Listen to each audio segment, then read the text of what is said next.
Thanks for watching this episode of BibleMountain.com. Today we're going to address the topic, How to Overcome Affliction. This episode is part of a series in the book of Job called, Why Do People Suffer? Affliction is an important topic because all of us face affliction as we go through life, and we need to know how to persevere through affliction so that our affliction doesn't destroy us.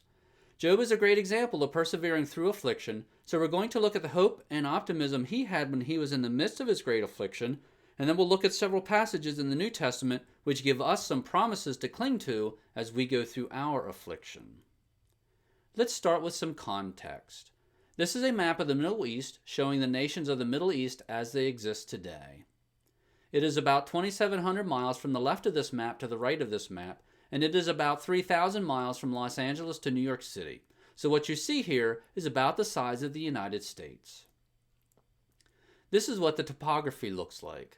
The green areas are close to sea level, the brown areas are the hills above sea level, and the white areas are the high mountain regions. Bible history begins around 4000 BC with creation, Adam and Eve, and Cain and Abel. Around 2500 BC, during the lifetime of Noah, there was a flood that destroyed the whole earth. After the flood, Noah and his descendants settled in the Mesopotamian valley and tried to stay together, but God confused their language and forced them to separate. Shem's descendants went east and settled in the Mesopotamian valley in modern-day Iran. Japheth's descendants went northwest into Europe, and Ham's descendants went southwest into Africa.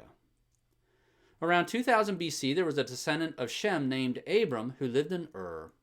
Ur was near the mouth of the Tigris and Euphrates rivers near the Persian Gulf.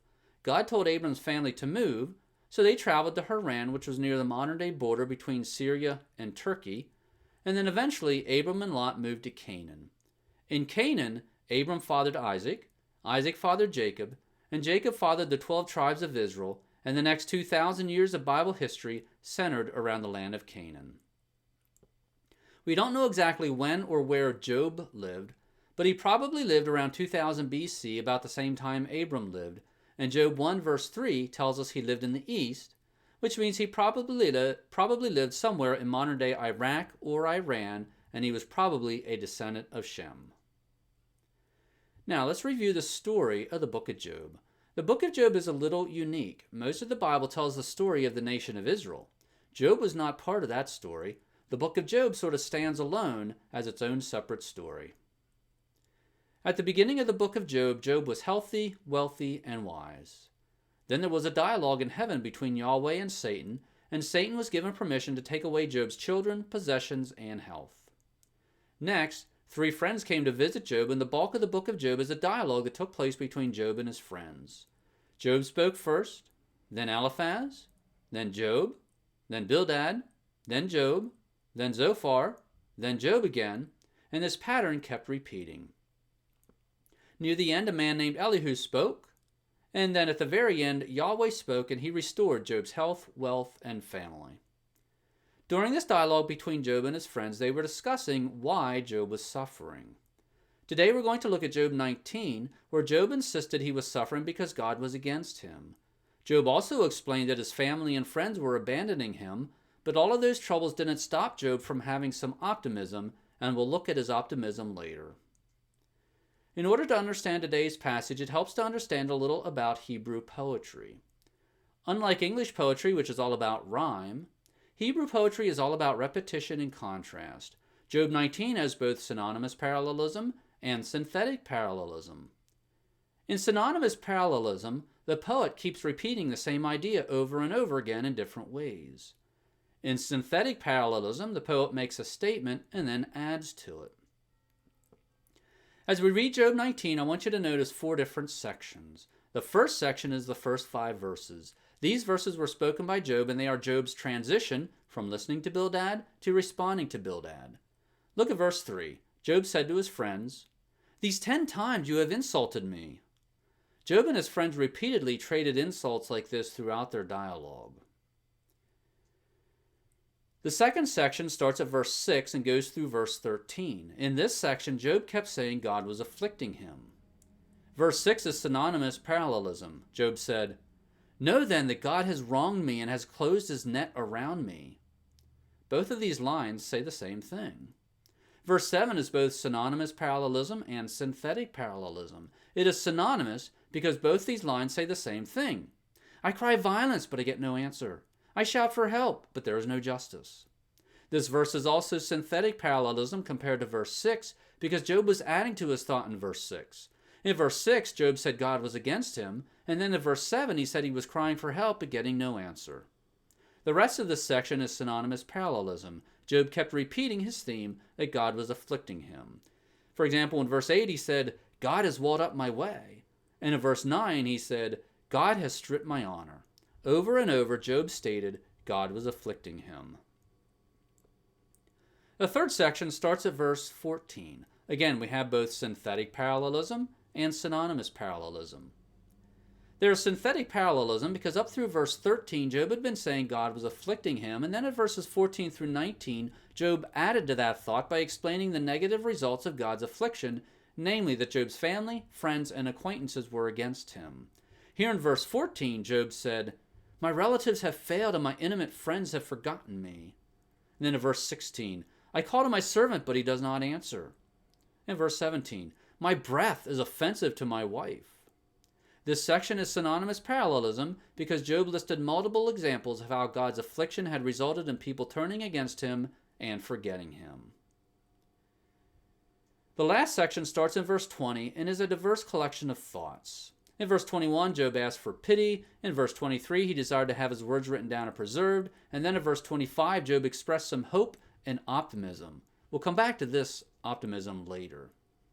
With all of that as some context, let's read Job 19.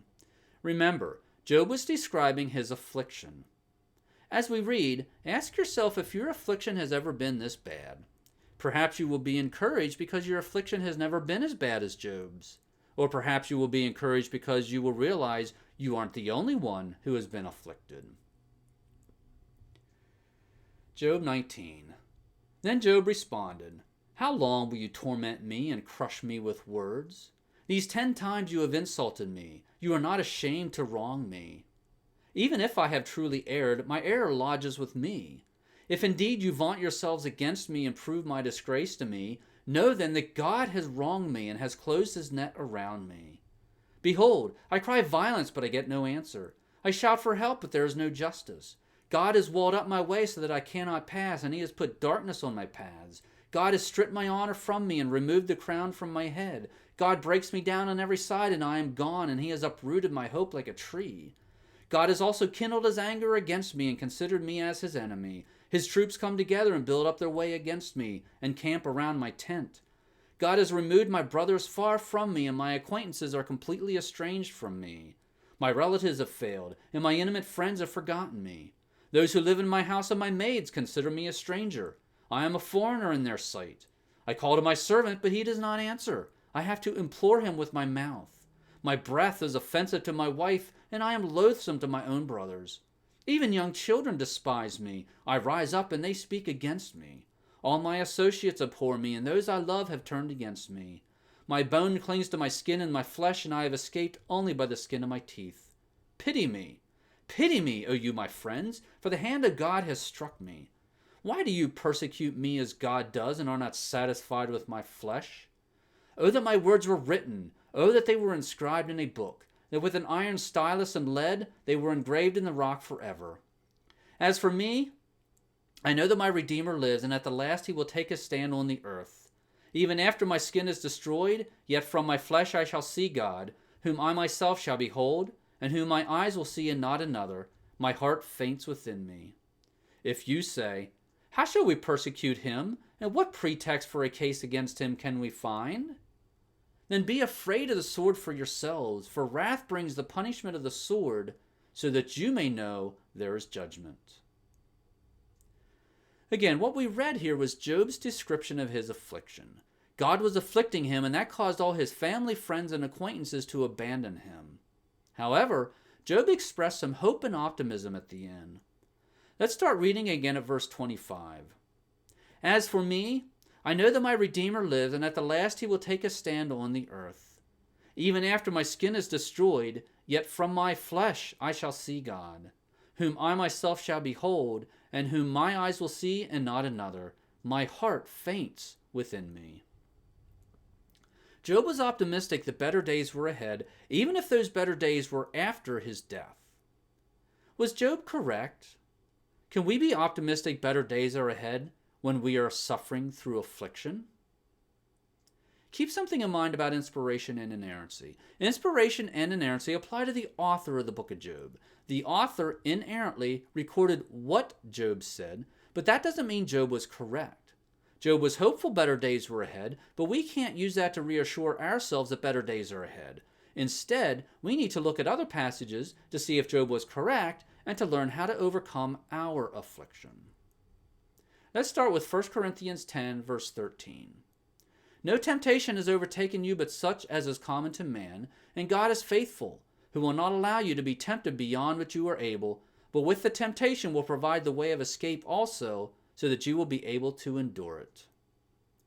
2 Corinthians 1, verses 3 through 5. Blessed be the Father and God and Father of our Lord Jesus Christ, the Father of mercies and God of all comfort, who comforts us in all our afflictions, so that we will be able to comfort those who are in any affliction with the comfort with which we ourselves are comforted by God. For just as the sufferings of Christ are ours in abundance, so also our comfort is abundant through Jesus Christ. James 1, 2 through 4. Consider it all joy, my brethren, when you encounter various trials, knowing that the testing of your faith produces endurance. And let endurance have its perfect result, so that you may be perfect and complete, lacking in nothing. In James 1, verse 12. Blessed is a man who perseveres under trial, for once he has been approved, he will receive the crown of life, which the Lord has promised to those who love him. So, how do we overcome affliction? We need to start by reminding ourselves of 4 facts. First, God will not allow us to be afflicted beyond our ability to endure. Second, God will comfort us. Third, our affliction makes us better and stronger. And fourth, if we persevere, we will receive the crown of life. If we remember these 4 facts, then we will have the strength and confidence to persevere through our troubles. This is how we overcome affliction.